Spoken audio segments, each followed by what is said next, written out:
that's the most exciting and biggest thing. We talk about this a little bit on and on. Is Main Street paving. Yes. Looks like a lot of the underground stuff's just about done. Pretty close. Yep. I think we are getting closer and closer to that point. So hopefully we'll see some progress on that soon. That'll be a huge thing for downtown. It will be. You don't have the bumpity bumps of coming down Main Street. So, and you know, and all the stuff, the infrastructure, and just trying to make sure that we don't have to go back on water and sewer lines. Obviously, we'll do some infrastructure in regards to fiber optics too, to be able to pull that. So, at the end of the day, it's a headache to navigate through that, but we'll appreciate it after it's done. It hasn't been too inconvenient, I don't think. I don't think so. And, you know, if I was thinking of putting a business downtown, that road would make a difference to me. That might be a determining factor. Yep. How about these buildings across the street here they're tearing down? Any plans yet for those, or it's just get them cleaned up right now? I think that was the main thing, is just stabilizing the building. The buildings had deteriorated beyond repair, and I think those involved in it had tried to come up with a plan to restore historic buildings, and that one just couldn't be restored. So the demolition's done. I would hope that at some point in time we'll probably put out some type of request for proposals and just kind of gather some thoughts on what that space should look like. And even from the community's point of view, what do you think that space should look like? I mean, typical things that we've done in regards to Lindley Park, Cadiz Lake, just getting input from a lot of different people. It's a prime location. It is. I mean, it's right across from City Hall. It furthers our goal of expanding Main Street South. As you know, How big is that area? I mean, I'm trying to get in my head. You know, I don't know.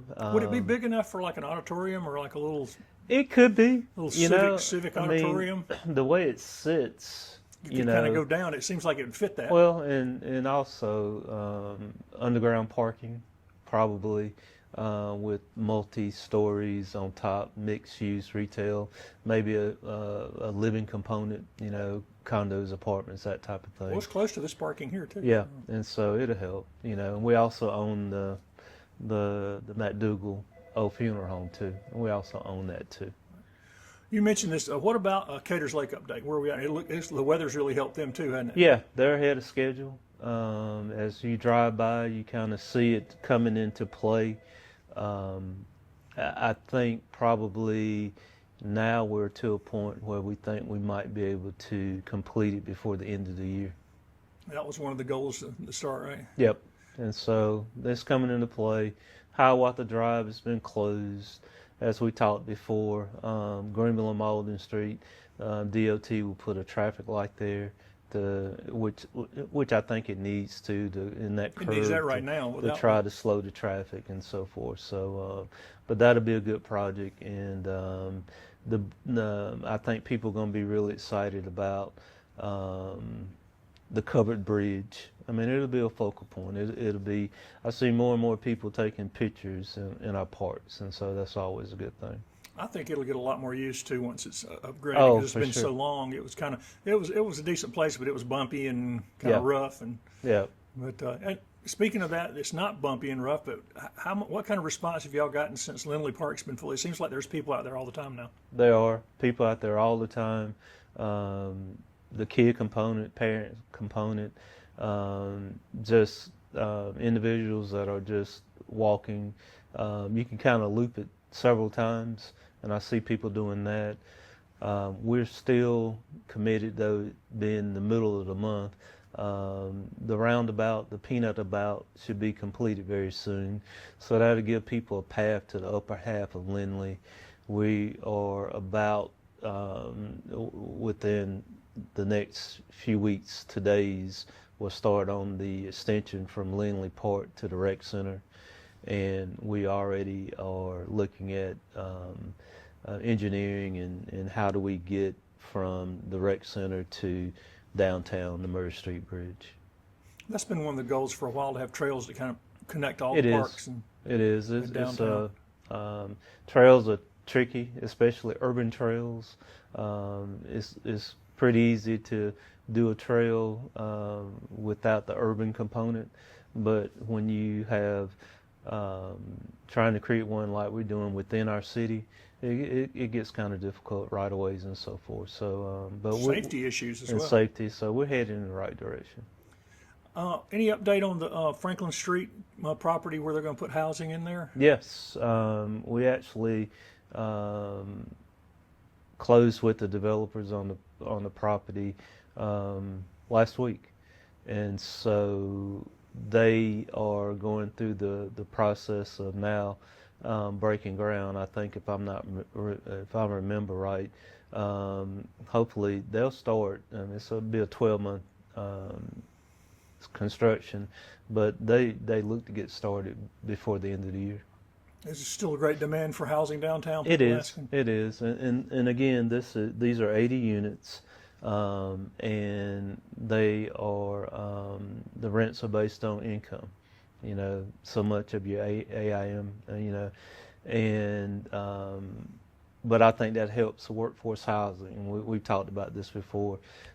We need to be able to provide housing in close proximity to some of our services downtown. You know, the folks that take care of our restaurants and hotels and retail, and just having a situation where you can get those people closer to town.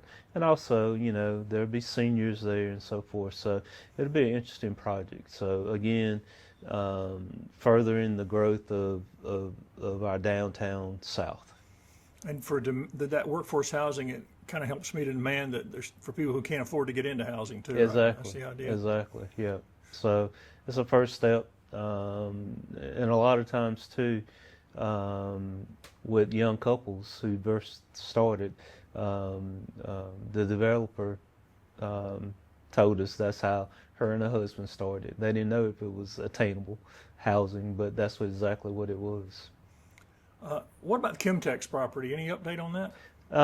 You know, no update yet. I think, you know, they are to a point where they will get financing. I think they are almost through with the financing component of that, which again will be an important thing between Murray Street. If you have the Franklin, which that would be known, the Murray Franklin would be known as the Franklin, and you have the Chemtech property all on Murray Avenue. And if that and the county's Equinox property, once that all gets developed, that would be the biggest expansion of downtown in my memory, at least. I don't know if we've ever had that many houses added downtown No, in our lifetime. it would. And to my Between mind, the two, it'd be about 300 new housing. yeah, and it expands it west. You know, It's really the only way to go, isn't it? It is. I mean, in yeah. terms of topography and Yeah, stuff. it is. I mean, it could be our west end. Yeah, the Anderson Mill site, you know, and there's a lot of things, the county's property.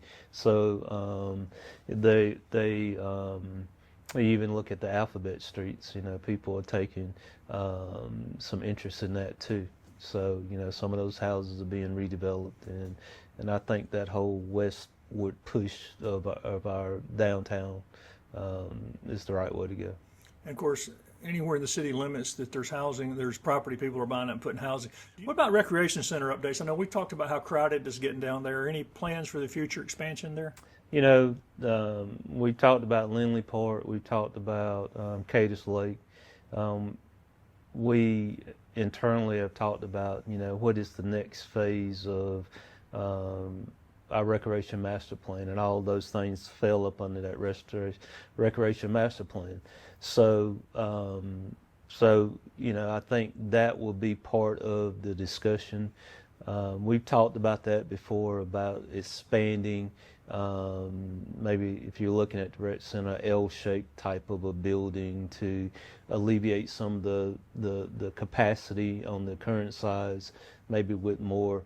It has turned into a very popular place for people of our age to go and stay fit, and so making that a different component of it. So I would imagine that would be in the discussions of our next recreation master plan. Yeah, the affordability for people in the city, and particularly seniors, is unmatched. I mean, Or even people in the county. yeah, I in mean, the county. Yeah, you're yeah, right. I Even if you're mean, outside the city, both- it's cheaper both- than any gym. Yeah. Both rates are very affordable. How about hospitality tax update? Any updates on hospitality tax? I know y'all had another good year. Do you remember how much Had it another was? good year. I think we are budgeting this year. It's right at 5 million, and it continues to grow. And it's been in place for a couple decades now. And so with the popularity of our downtown hotel, some of the businesses that have opened over the course of the last couple of years, it'll continue to grow. That's a big tool in our toolbox, the way our state, the revenues in our state play. That's the 2% that within the corporated parts of the city of Anderson. And so we're not able to do things like parks and recreation and entertainment and Carolina Wren Park. Those things don't get done if we didn't have that tool in our toolbox. Yeah, that's what I was going to ask you. Where would the city be now if that had never been added? I mean, It just we would be doing police, fire, and sanitations, which is important. All good cities have to do that, and we do an excellent job of it. But without that too, hospitality, accommodations tax will continue to grow because of the popularity of the downtown hotel. I would not surprise me at some point developers will look at putting another hotel somewhere within the downtown area. I think I'm always interested in, here lately, last 2 years, how college football affects those cycles. And so Clemson playing LSU, hotels sold out, restaurants were very good. Even our local team, Anderson University, turns the wheel on that. no, I've seen an impact from Anderson Oh, football. absolutely. Or not even football, but just AU athletics in general. And everything they do at AU, even outside of athletics. When parents come in to visit their kids, they're staying across the street. And speaking of things we need in infrastructure, we've got a roads referendum coming up in November. I know the city was involved in choosing the roads it needed, and the other municipalities were as well. What are people asking you, and what do you think about this project? I think the project is important for our community. I've said this many times before. Our state had the lowest gas tax in the country for a number of years until they increased that gas tax. And it's the right thing to do. They had to concentrate on highways, bridges, major intersections within our state, our interstate system. And they'll continue to do that, and they've got to. We're a manufacturing state. We've got to move stuff from point A to point B. Inland ports, that type of thing. Locally, that money is not going to filter down into the local level for quite some time. And the only way that we control our infrastructure is through mechanisms like the local option sales tax. I would say that the city was involved in it. We had a 5-person commission.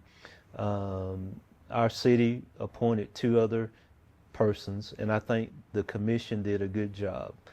I think they've identified the roads. It's in phases, 4 phases.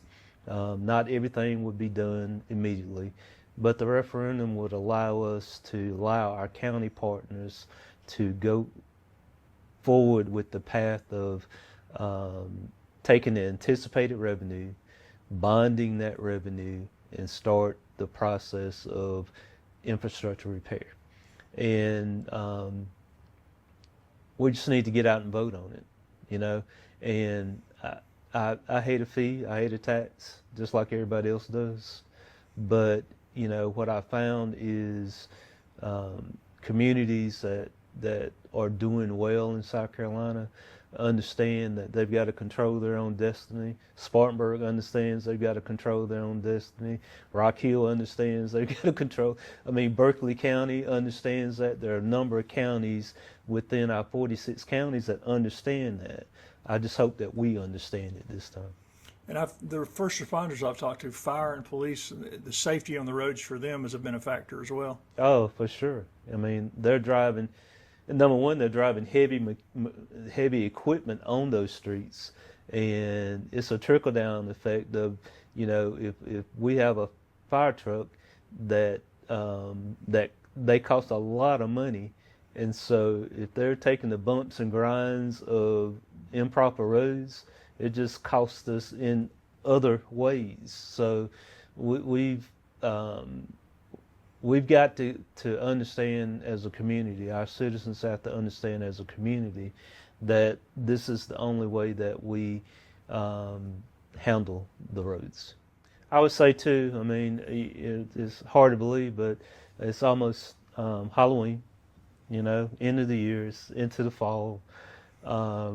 We will have a number of things, just like our other municipalities across the county will have events and festivals, and it's that time of the year, and Thanksgiving, Christmas. So we're trying to finish the year strong here in Anderson, and before you know it, we're January 1, and we're working into another calendar year, but. And y'all, the council approved money for some new Christmas decorations, right? Yes, that's going to be a little bit more. Lindley Park will look good. We did some more things downtown. But the whole season starts changing again. The Christmas parade will be here before you know it. Ice skating again. So real ice went over well, didn't it? Real ice went over well. So looking forward to all that.